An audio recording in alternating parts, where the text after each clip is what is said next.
Hello viewers, আসসালামু আলাইকুম। ভিডিওটা কেউ স্কিপ করবেন না, এটা একটা গুরুত্বপূর্ণ ভিডিও। যদিও বিষয়টা নিয়ে একটু হাস্যকর, তবে এটা যার হইতেছে সে তো বুঝতেছে আসলে কতটা আহ, সমস্যা। NEIR একটা সরকারি ওয়েবসাইট চালু করা হয়েছে। এটা আসলে এই যে কিছুদিন আগে বলা হয়েছিল মোবাইলের আনঅফিসিয়াল মোবাইলগুলো বন্ধ হয়ে যাবে। এটা আসলে কতটা সত্যতা, এই যে দেখেন, দেখতেছেন যে স্ক্রিনে IMEI চেক করেছি। তো এটা এই যে আমি করেছি NEIR যে ওয়েবসাইটটা, ওইটা থেকে আমার নিজের যে ফোনটা, এটা ভেরিফিকেশন। তো এটা আসলে ভেরিফিকেশন সিমটি নিবন্ধিত সিস্টেমে, NEIR সিস্টেমে নিবন্ধিত রয়েছে এবং ব্যবহৃত হচ্ছে। এটা হলো আমার নিজের ফোন, স্যামসাং S20 5G। আমি আসলে গত দুই দিন না, গতকালকে একজন কাস্টমার আসছে আমার কাছে যে ভাই আমার ফোনে তো সিম চলতেছে না।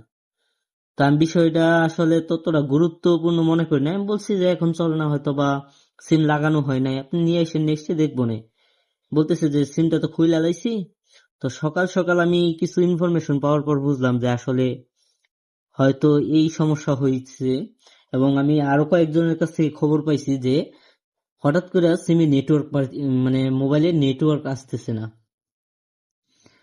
তো বিষয়টা আসলে কতটা কার্যকরী, কতদিন কার্যকরী থাকবে, বা এটার কি সিদ্ধান্ত পরিবর্তন করা হবে কিনা, এই বিষয়টা আসলে এখনো আমার জানা নাই, আমার জানা বাইরে আর কি। তবে এটা বাংলাদেশ, এইখানে কখন কি হয় আসলে বলা যায় না। পুরা পুরা অবস্থা খারাপ। তো আপনার হাতের ফোনটা কি অবস্থায় আছে এখন? আপনার হাতের ফোনটা কি চলতেছে? অবশ্যই কমেন্ট করে জানাবেন। আরো যারা নতুন ফোন কিনবেন, আমি আসলে ছোটখাটো একটা টেকনিশিয়ান হিসেবে আমি সাজেস্ট করব, আপাতত আপাতত ইমিডিয়েটলি কোনো ফোন কিনবেন না। অন্তত 2-3 দিন দেখেন কি হয়। এখন ফোন না কিনেই সবচেয়ে ভালো হবে।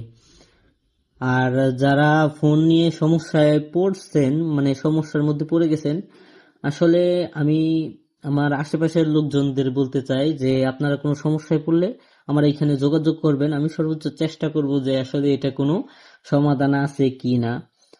তো ভিডিওটা আশেপাশে আত্মীয় স্বজন ভাই বন্ধুদের সাথে শেয়ার করে দিবেন। এরকম সমস্যা যদি কারো হয়, বা কেউ যদি নতুন ফোন কিনতে চায়, যেমন সকালে আমার ফুফু আমাকে ফোন দিয়ে বলতেছেন যে উনি একটা মোবাইল কিনতে চাইতেছেন।